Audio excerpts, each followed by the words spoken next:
Heavy is the head that has to manage all of this. Hey everyone, welcome back to my channel. We're now incentivized to buy what we already buy. Fumbling through college had me building. I also got something done on the other side. And that was right around, I would say, May, maybe, right before renewing the lease for this property. Welcome to the channel, Martha. Thank you for having me here. Oh, I was going to say, I am getting up there in age, I'll tell you what. Bills paid by other people, life was never this good. I had to step back. Hey everyone, welcome back to the channel. So, today I'm going to give you my honest opinion on credit cards. And honestly, this one might be a little confusing to some people. I love credit cards. I'm an actual big fan of Dave Ramsey. I had a client walk in on me one day and I asked him how he was doing. He was like, better than I deserve. I said, okay, you're a Dave Ramsey fan. That's pretty cool. But I love credit cards and I believe that they can be used very well. Now, there are some things that are absolutely true about credit cards and we will address that today. So the first thing that we're going to address is that credit cards make you spend more money.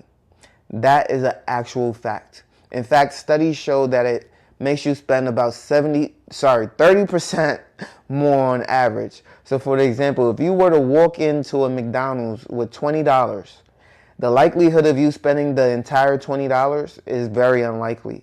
But if you had a credit card with a limit of $5,000, the likelihood of you spending maybe $30 on a meal at McDonald's is higher, is more probable, right? Because now you're going to add on that apple pie. Now you might want the large fries because you're feeling a little extra hungry and you don't want to wait till you get home to have, maybe an extra snack wrap on the side. And so all these things kind of add up to, let me just add this, let me just add that. And I won't lie to you, I had a lot of birthdays in the month of August that just passed. And for weeks on weeks, I was just planning gifts for people. And every single day I would wake up, I would buy something new, buy something new, buy something new. I've definitely spent over $2,000 on gifts. And I probably bought something every single week, probably twice a week, right? And I just told myself for September and October, I'm really not going to be spending any money. And I didn't include November because there are some birthdays in November. But I say all that to say, okay, I knew I went a little overboard on the gift giving in August, but at the same time, I didn't go into any debt for that, right? I didn't go over what I'm able to spend just from my checking account. I'm not diving into my savings or investments in order to pay for these things, right? I don't use my credit card unless I'm actually able to pay it off with money in my checking account that month. I don't allow things to roll over to the next month and cure interest or for me to ever pay interest. I've had credit since I was 18. Next year, that will be a decade of me having credit cards. I've never paid interest a day in my life, but I have overspent. I have most definitely overspent because of having a credit card. One way I've overspent, just to be completely transparent, I've paid for online games on my cell phone. Today, I actually decided that I'm not going to play one of my specific games because I would have probably spent another $150 today. And again, it's absolutely nothing for me to do that, but it's taken away from what I could be using that money for, which is focusing on saving for more future investments. I've already spent over $900 on this game in full transparency, and so to spend another $150 would have meant I'm spending about $1,050 on this one digital game. Now, for all of you who play like PlayStation, Xbox, things like that, we all know that a game can cost like $60, brand new. Maybe you buy it, you play it for 2-3 months, and then that's it. This game I've probably been playing for almost a year. I think I started in like March. and we're in September, right? So, I mean, it's been a couple of months to spend $800. You know, couple of months, $800. Nothing. I don't think it's personally too crazy. I don't know. You guys tell me. Did I spend way too much from March to essentially August on this video game, on this digital game? You let me know. But I say all that to say, if I had to physically walk to a store, purchase some credits in order to pay for this game, I wouldn't have spent more than $200. But because I can literally turn on my phone, insert my information, and say, buy that, pay for that, I spent $800, right? So we go from $200 to $800 because of the easy accessibility that I have in order to pay for these things. And there are so many other things that I would like, you know. I wanted to get some brand new lights in the living room that really cost $700. So imagine, you know, I'm delaying that, but I'm paying for something else. I know I have the money to pay for it, but I'm going to do this instead because of an impulse decision or because it's more enjoyable right now. And then I'll tell myself, I don't need the lights currently because, I don't know, it's just lights. And yeah, it's just lights. Do I need it? No. But once you have it, like, that's it. That's that. You have that for the entirety of the time that I live in this home. And so, you know, you start to delay things that are actually more important for things that are not really tangible. You kind of ask yourself, where does all the money go?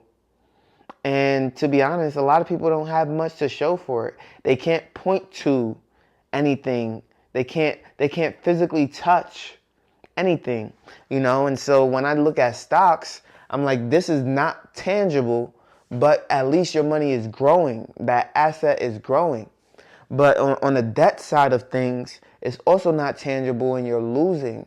It's a loss. It's a negative to you. One thing that really annoyed me with some people and credit cards is that they really do believe that it's normal to carry a minimum payment every single month. And I know that's going to hurt a lot of people hearing that. And if you're watching this video, you probably don't want to hear that. But the truth is that who else is going to tell you the truth? You know, it's not going to be your best friend that you listen to. It's not going to be your family member that you listen to. Until you understand that it's truly affecting your life in a negative way, what's to stop you from saying, you know what, I'm tired of these minimum payments?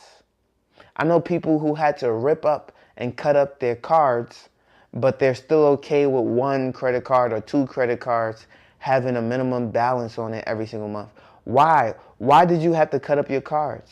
Is it because you're having impulse decisions? Is it because you're not really able to control the way you're spending money? Is it because you're not too savvy on how to access a particular card and how to pay it off in a timely manner? Is the accessibility to that card very difficult, and so every time you use it, you have to jump through hoops in order to pay it off? Whatever the case may be, you cut off the card because it was a hindrance to you. It was not a positive, it was a negative. I tell you, I had a Chase card once, a Chase credit card once, you know? And I have a lot of Chase stocks, so I hate talking about them negatively. But I ended up paying for a chiropractic visit in California. I've never been to California in my life. But Chase Bank assumed that I was in California and I spent $180 on chiropractic services. I wish I did. I've never met a chiropractor, needless to have services rendered by them. And so it was very frustrating that my first experience with them in their credit card was to pay for someone else to have a chiropractic service done. You understand? And so, you know, there are other harms to credit cards than what you can ever imagine. And mind you, I had just opened the card. It's not like, I've had this card for several years or months or even a day and used it for any other purpose. No, I just got the card. Didn't even have the physical card yet. And yet, my information was already being used in another state. And so that's also another problem. In 2024, technology is so poor that we're still having people running around with our information. And then the bank is not even willing to reimburse me for their error and their mistakes. Luckily, I had to spend $5,000 that month on other things. And I decided to open up that card because they were giving $200 in bonus cash. And so I had to use what I thought was a great incentive to open up the card to pay off a chiropractic service that I never issued. And so, although it was free money, I was still upset that I had to use that free money to pay off the card. Then I had to close the account because who's to say I won't be charged for another chiropractic service in a couple of months. So closing the account was the only way to ensure that I was going to be treated fairly, because Chase decided that they weren't going to do their due diligence and offer me the protections that I need as a consumer. And so again, I hate to talk about Chase in that manner because again, I do own their company stock, but that was just bad customer service all around, poor investigation all around, and no assistance whatsoever was given to me in order to help me resolve the situation amicably. So I ended up paying for a service that I did not have. And that was absolutely horrible. So with that being said, minimum payments are horrible. Do not have them. I have religiously come on here and showed you my credit score time and time again, showing you that I am always above 740, 760, 800, And so if you don't have the money to pay for it in cash, if you don't have the money to pay for it straight out of your checking account, you should not be putting it on a credit card. If you need to buy groceries tomorrow and you don't have grocery money, you're not eating. That is life. That is life. If you have children and you don't have money for groceries, then you need to figure something out today in order to make that happen. It is not, let me run to my credit card and have debt on it with the potential of being able to pay it off later. No, if you don't have it today, you don't use it today. If I have to go to McDonald's and get a $1 menu meal, or Wendy's and get a $1 menu meal because I can't afford groceries, then that's what you have to do today. That's what you might have to do tomorrow. If you have to go and get a $5 bag of rice that will last you a week, that's what you got to do. Some people are afraid to struggle before they can succeed. And a lot of the times, the only way to get to where you got to get to is to struggle first. I did not wake up financially free, financially successful. It doesn't work like that. I had someone tell me the other day, oh, why wouldn't you pay $20 to get into this club that all the ladies got into for free? Well, one, that's not equality, and I might identify as she, so why can't I also get into the club for free? That's a new one that's coming soon. But the real issue I had is that just because you associate me with having some funds does not mean that I'm willing to pay for all the same things that you're willing to pay for. If that was the case, I wouldn't have any funds, right? People don't gain money, gain leverage, gain financial freedom by living the way everybody else lives. That's just not how it works. You understand? And so I do not use a credit card without the ability to pay it off right away the same day. Like, I actively check my credit card balances versus my checkings versus all my monthly expenditures that I will have throughout the entire year. Throughout the entire month. Prior to making any additional purchases, I know, okay, if I spend another 100, if I spend another 200, if I spend another 300, that's not going to affect me negatively. But if I spend 1,000 this month on top of what I've already spent, that might. You don't want to get into a place where you're spending more than you should. And so, I like the easy access of being able to see those accounts. So when you have an account that you can actively check, I'm not going to tell you who to have your credit card with or who to have your checking with. But what I can tell you is it takes me 2 seconds to check each account individually. And so I'm always able to monitor where my checking is at, where my savings is at, where this and that is, so that I can make the best decision for me financially. And a lot of the times when I'm using the credit card, more time than not, I'm spending money on things that I absolutely don't need. That's that entertainment portion. And so you have to tell yourself, like, I don't need that today. I don't need that this week. I don't need that this year. It can wait. The lights can wait. The sword that I want in my house can wait. These are things that are not necessary. You understand? Can I do it today? Absolutely, I can do it today. I can call somebody up, pay them extra to do all this today. But why am I even waiting? Maybe because money equals opportunity, and this is not a cost positive for me. It's a negative. And so it doesn't really deserve my attention at this moment. Do I want it? Sure. But it's nothing. It's really nothing. I want it. And by the time I get it, I could care less. But again, these are the things that really don't matter. If it was as easy as me pushing a button, it would be done already. But I have to call people. I have to do all that. And so the stress of even doing that is probably why it hasn't been done. And so that's the issue, is that credit cards are so easy to access. And then people don't have the understanding of the more interest I pay every single month, the poorer I am, the richer someone else is. Credit cards are meant for the banks to make additional money. They already make money off of every transaction. And now they make money off of you paying minimum payments because you refuse to work harder in order to pay it off completely and in its totality. I do not pay less than everything, the full amount.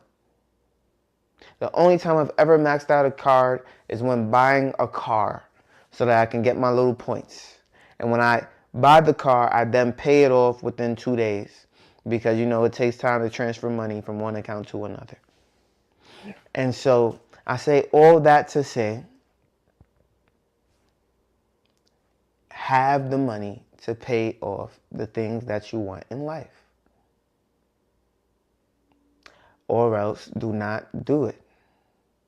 There's so many ways to make money quickly. I know people who do Uber, Lyft, DoorDash, walk dogs, babysit, paint houses.